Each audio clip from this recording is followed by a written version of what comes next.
This is A Voice, a podcast with Dr. Gillyanne Kays and Jeremy Fisher. This is a Voice! Hello and welcome to This is a Voice Season 6, Episode 7. The podcast where we get vocal about voice. I'm Jeremy Fisher. And I'm Dr. Gillyanne Kays. Okay, now before we tell you what the topic for today is, I want to say that there is a challenge that we're setting you from Season 6, Episode 6, the last episode, which was ventriloquism. And the challenge is called the Creep Challenge. And thank you to the person who suggested that while watching the YouTube premiere. It's a great idea. It is a great idea.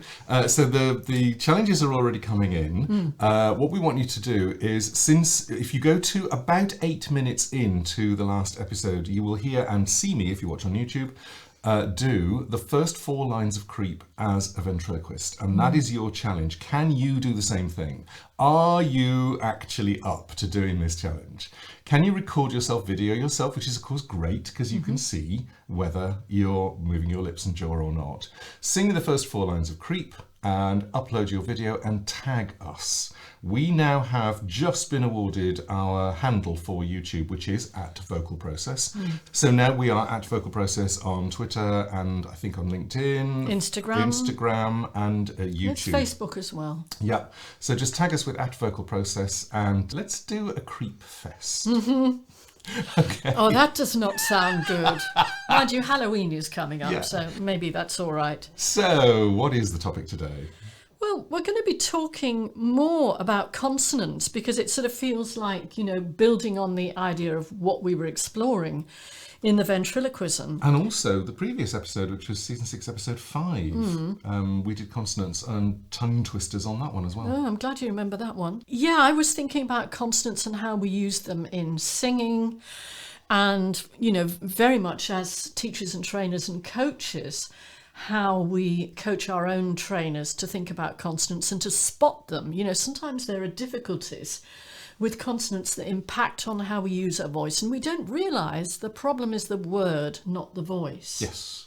And in fact, when is a consonant not a consonant? Because you don't always do the same consonants depending on what style you're singing. Yeah, I've chosen to explore the words stop and see me. Yep.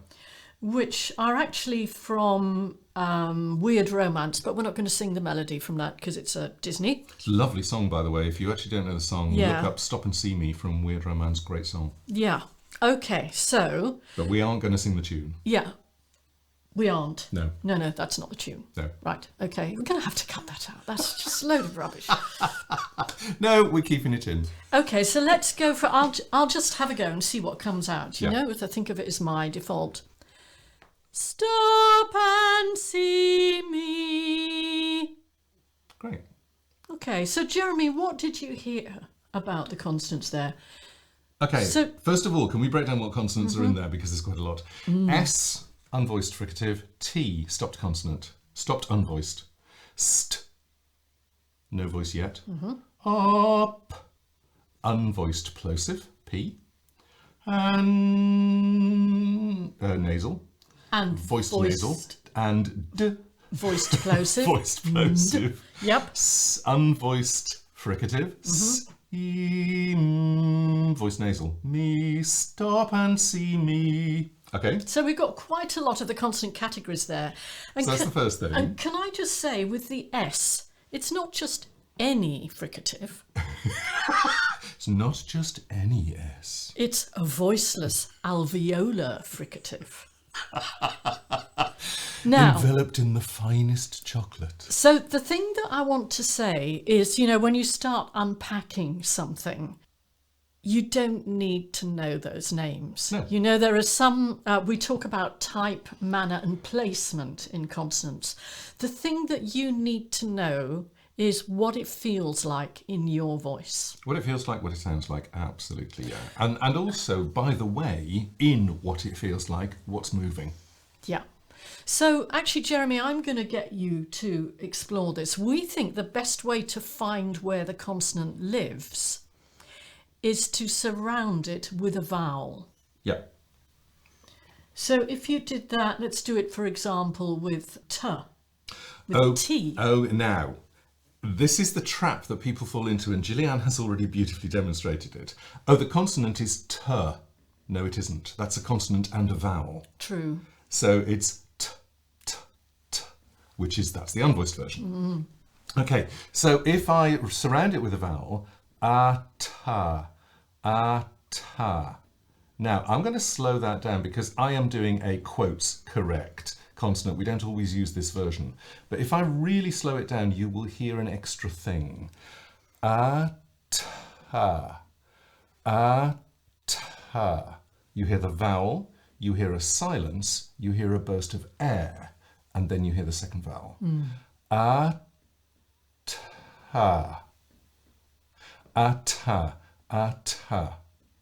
Now I can make that burst of air stronger or weaker. Ta is making the burst of air stronger. Ta is making it very weak. Okay, that's definitely the English choral tradition version. Okay, and let's just explain this. The English choral tradition, the reason that this is the case is that the conductor does not want splashy consonants. And when you have even three or four people doing you don't get a crisp consonant. Oh, so then if I were to replace almost with a D, stop and see me. Yeah, interestingly, when you listen to it, stop. That's a voiced consonant. That's not stop. That's stop. And that's a then D. the S almost became a Z, didn't it? Absolutely. Yeah, and yeah. I did that instinctively. Yes, you did. Oh, we're wandering around a bit, but thank you for that. So, Jeremy, can you just demonstrate singing ta? Yeah. Ta. Ta.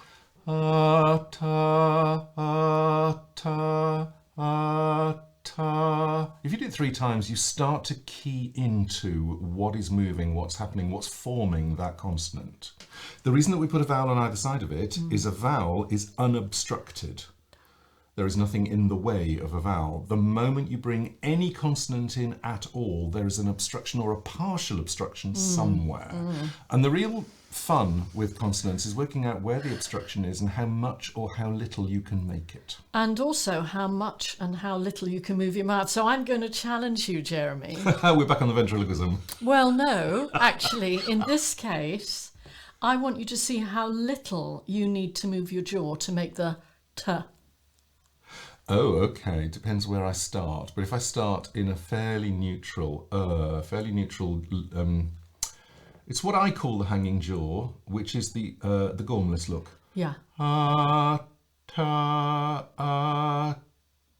I actually only need to move it a very small amount, but it does make my T slightly different. Yes, it does. If I move my jaw a bit more, I'll put my tongue in a slightly different place. And of course, if you're doing the S beforehand, the whole context of it is different, isn't it? Because we can't make the S with our jaw dropped. You're quite right. I don't think so. Anyway. You can as a ventriloquist, but that's not the version we want. So, I mean, what's interesting, we're getting so geeky here. Love it. Is that your tongue is almost in the right place. It just has to move a little bit forward to make the T, doesn't it? Yeah. So we've got some air moving because we're on the fricative. Yes. That's good, useful, even though we don't have voice. And then the air has to be stopped with the T. So could you sing or speak star, star? Yeah. And notice then my jaw has to move. Star, star. If I change the vowel, star, my jaw is still moving, but now my lips are in a different place. And if I change to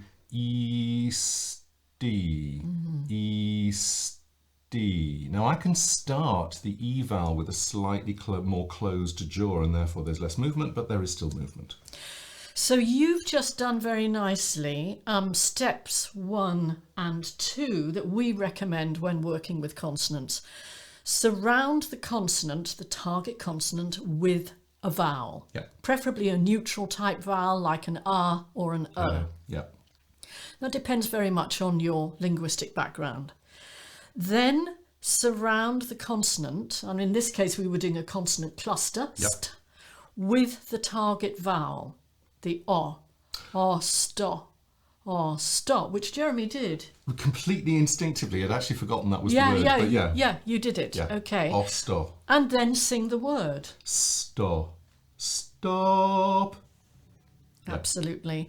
And then, depending on where you are in pitch, because we would recommend, if you've got to sing it on a really high note, or a belted note or similar, that the best thing to do is sing it in a comfortable part of your range and then repeat steps 1 to 3 on the target pitch. Or even an interim pitch if the target pitch is really tricky. Okay. Yeah.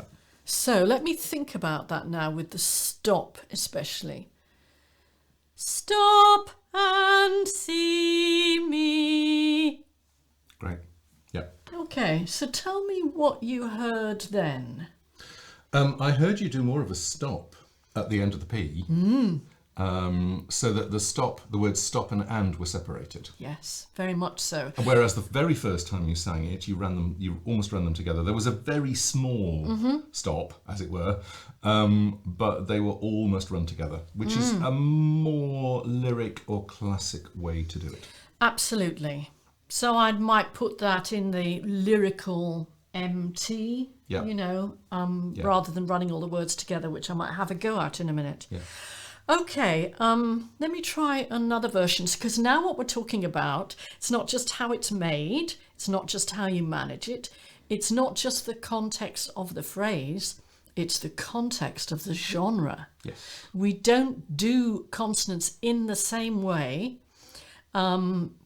between the genres necessarily, because the needs are different, to say nothing of the expressivity, which is another issue. Yeah. So, I'm going to try another version. Stop and see me. Good. Okay, you're in M1 now, and you're doing many more stops and gaps between the words. Yeah, I've also gone down in pitch. Shall I have another go? Stop and see me.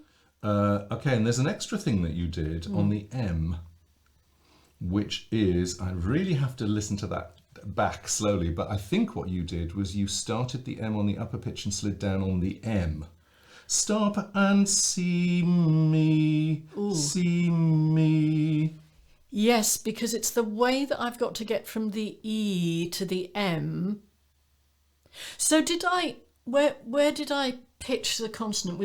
It was on the bottom note, wasn't it? I'm not sure. I think if we listen back, you pitched it above the bottom note. Oh, you see how we do these things really instinctively to manage them. Let me do it and slow it down. Stop and see me. Stop and see me. I'm actually sliding on the M. Yes. I don't have to. Stop and see me. I can switch down to the M immediately I start it onto the lower note. Okay, so where we pitch the voiced consonants is also important. It is. I mean, first of all, when you pitch a voiced consonant, because voiced consonants are basically pitchable, there are a couple like the voiced stopped consonants like B's and D's, which are slightly awkward, but most voiced consonants can be pitched, which means actually you can do more legato on them. Yeah. But the interesting thing is it depends on which note whether you're pitching them on the note that you're leaving, or the note that you're going to, or even a note in the middle somewhere, or even a note underneath it. And I want to demonstrate that last one. Stop and see me. See me. I use that occasionally for really strong emphasis of a word. What we have as we move between phonemes is we have what are called transitions. So how we move from, say, a closed mouth position to an open mouth position, or the tongue is moving position as well. And sometimes we have to manage that. And then we're managing that in the context of transitions between pitches, in other words, with melody. And there's quite a lot to process, and I think often we're not really aware of that. I mean, I did some things without even thinking about it. But I think a lot of singers do that, and I think that's absolutely fine. Your job, if you like, is to share yourself vocally with the listener. And therefore, anything that you do really is your version. And there's an awful lot of things that you do instinctively, automatically. And it's only when you hear podcasts like this and you go, what am I doing at that point? Where it gets quite interesting, because then when you become conscious of it, it's possible to either keep it, do it exactly as it is, or change it. And here's a thought. I mean, I'm going to do something that might be negative practice, because I think what often happens, particularly with inexperienced singers, well, our mouth is open when we sing, right? And then we've got these consonants that get in the way. And a lot of us spend time developing our voices on vowel-based exercises. Hello, here come the words. And we do this. Do what? Stop and see me. Okay, if you're not watching this, if you're listening on the podcast, Gillyanne is actually moving her hands, flapping her hands up and down and flapping her jaw up and down. It's what we call crocodile mouth. Now, that's not working too badly in my M1 version, where, in fact, I'm pretty much putting a space between each note. I don't know if this is going to work, Jeremy, but let me do the same thing in a more lyrical, flowing style. Stop and see me. It doesn't actually work. But, Yeah. I mean, auditorily, it works. The sound works. Visually, it's a little odd because it looks like you're eating something. Watch the YouTube channel. I think the other thing that was interesting was I did a whole load of cheats. I did stop.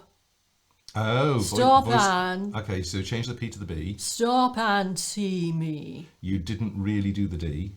That's correct. You sort of glazed over the D. Mm-hmm. And you almost didn't do the M, which was interesting. You almost replaced it with a B. Oh, I did a bit of ventriloquizing. Mm-hmm. Right. I'm not even going to attempt it again because I don't know if it's going to work. You're so much better at repeating. I'd be crap in the recording studio. I am in a recording studio. You are, yeah. Yeah. It is interesting that, and we're getting quite complex and we're getting quite sort of nitpicky about this. But Geeky. honestly, go to the musical style that you're in first. If you are singing opera, the most important thing in opera is the length and quality of the vowel. The consonants. And of course the opera singers are going to come and complain at me in droves, and I'm going, work with a Royal Shakespeare Company actor and they will tell you how consonants work. Stop and see me. And it genuinely, because we've actually experimented with this, if you get an opera singer to sing the sort of consonants that an actor on the RSC stage does, they go nuts. Because they can't do any line, they can't maintain the quality of the sound. And actually, functionally, it doesn't work. That's correct. Yeah. So anyway, there's a little bit of contention for you. Yeah. It's really interesting that we're talking about consonants and how they work, but there are so many styles where, rock, you tend to drop the final consonants in a lot of the words. Stop.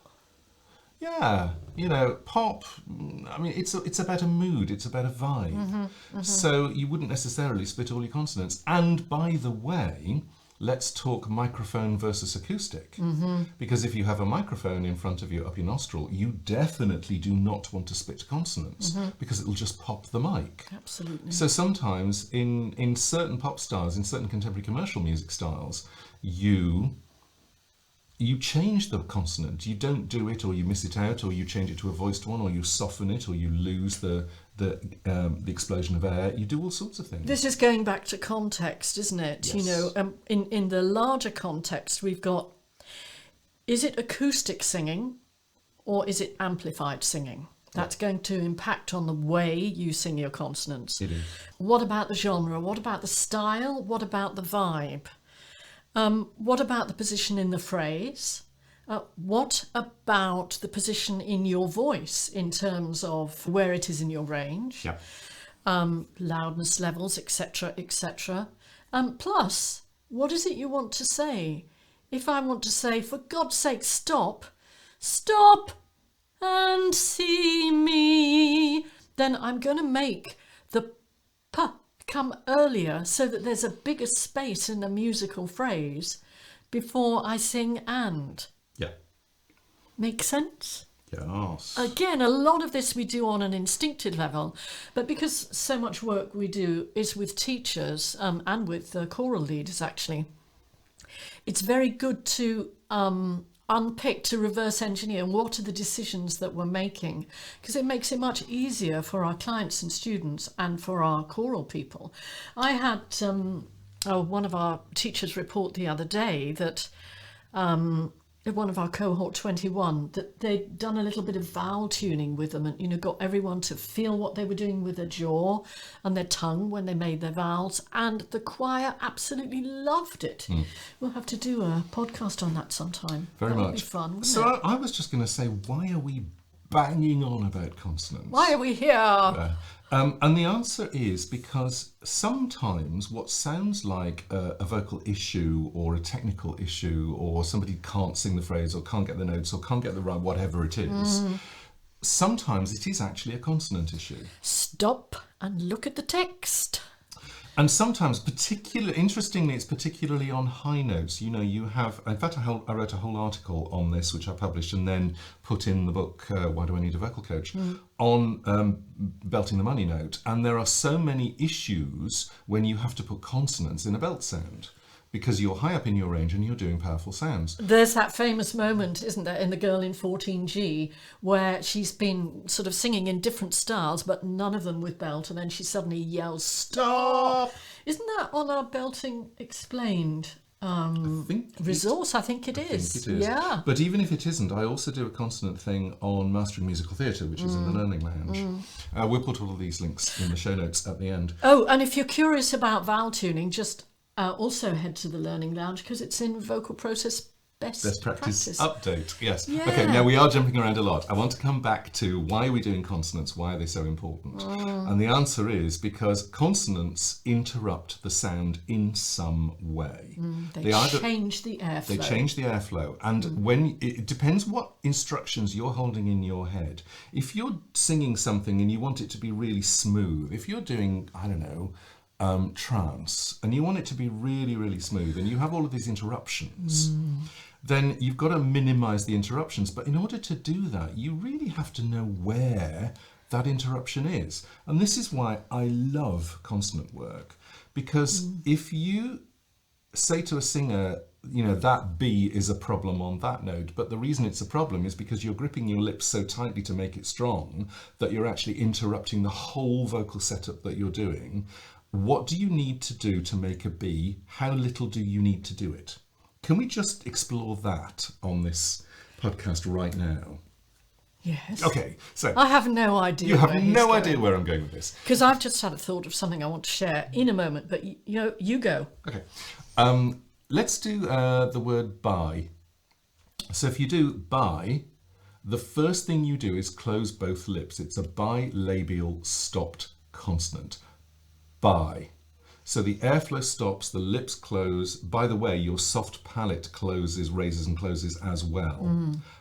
So there's no air coming down your nose. Just experiment with this. If you did a bilabial consonant, but you allowed air to come down your nose, you would end up with So B and M have the same lip closure. They're both bilabial. They are both bilabials. Yes. But the B has the soft palate closed as well, raised and closed as well, whereas the M doesn't. So air is coming out. With a B, air doesn't come out. So you're doing your stopped B, B, B. And if I said to you, I want your B to be louder, what is it that you do? Because there are basically two ways of doing it, as far as I'm aware.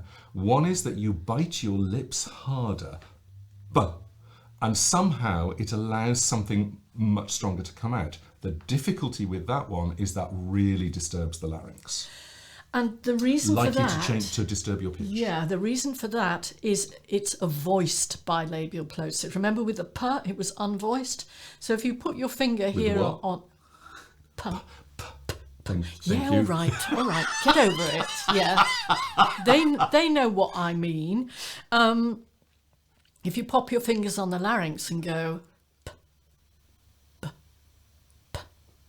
B. Is that good enough? Yeah, absolutely. So Gillyanne's alternating between P and B. Yeah. But and with the... what you're feeling for is you will feel a slight voicing, a slight vibration on the B, B, as you'll- opposed to the p. Okay, Gillyanne's put her fingers together on the front of her throat so that you can feel the larynx. And you can feel on the P, you don't feel anything on the P, nothing vibrates under your fingers. But when you do the B, p, b, p, b, you do feel the vibrations, and that tells you it's a voiced consonant. And the consonant isn't made with the larynx, just to be clear that you can feel the difference between no vibration on the p and some vibration on the b. And you just get a little bit of feedback if you do that with your fingers. Yeah. So the first way is to bite your lips harder, and a lot of people do this, is that they make the pressure at the front of the consonant, if you like, the front of where you make the consonant, much harder, much tighter, and that has a huge effect on your larynx going backwards. It's going to give you a lot of back pressure. It is. Yeah. So the other way, and we talked about this in season 6, episode 5, which was consonants and tongue twisters. You can either kick the consonant, which is what I've just done, or you can elongate the consonant. And the way you elongate a stopped consonant is to make the silence longer, which is totally counterintuitive. But when you do by, some signal goes to the audience's ear or the listener's ear that tells you that something is happening, but they can't hear it. They can't hear anything. So they're sort of waiting a little bit longer and with a bit more anticipation or a bit more attention to see what's going to happen. And they're processing already. Yes. So interesting. I want, if you haven't listened to season 6, episode 5, go back and listen to it, because we do this whole thing about kicking or elongating consonants, and I am a huge fan of elongating. Much easier to do once you get your head around it. Cool. Okay. Have we done? Have we done enough? Have we done enough for now? Okay, so that was one consonant. Now let's go and do all of the others. No, that's quite enough for them to think about. We don't want to give them everything deconstructed. What we do, this is on the 5 Days to Better Singing Teaching, day 4. Yeah. We do quite a lot on consonants, and then we go into breakout rooms and we help people find where consonants are, what they are, how they're made, how to do them, and also, most importantly, what the dangers are. Every consonant has a potential danger or a potential way of doing it less efficiently. And this is where I think it's so useful for singers and singing teachers, is that because we break it down, and we're quick at doing this, we break it down and go, here is a very efficient way of doing it, and here is not an efficient way of doing it. This will disturb other things that you're doing. And we get people to do negative practice. We get them to do it wrong. I love getting people to do it wrong. You so often learn so much when you deliberately do something wrong. It's the joy of wrong. So we'll put the link to the 5 Days to Better Singing Teaching in the show notes as well. I think that understanding about consonants and decisions about them is a game changer. Really is. Really is. And I know that the vocal coaches and collaborative pianists who listen to this are going to love this And say, episode. thank God, they'll start singing in time. What are they going to say? They'll start singing in time. Thank God. Okay, that's enough from us. We've got a great episode for you coming up, but we'll tell you about that when we see you next. Bye.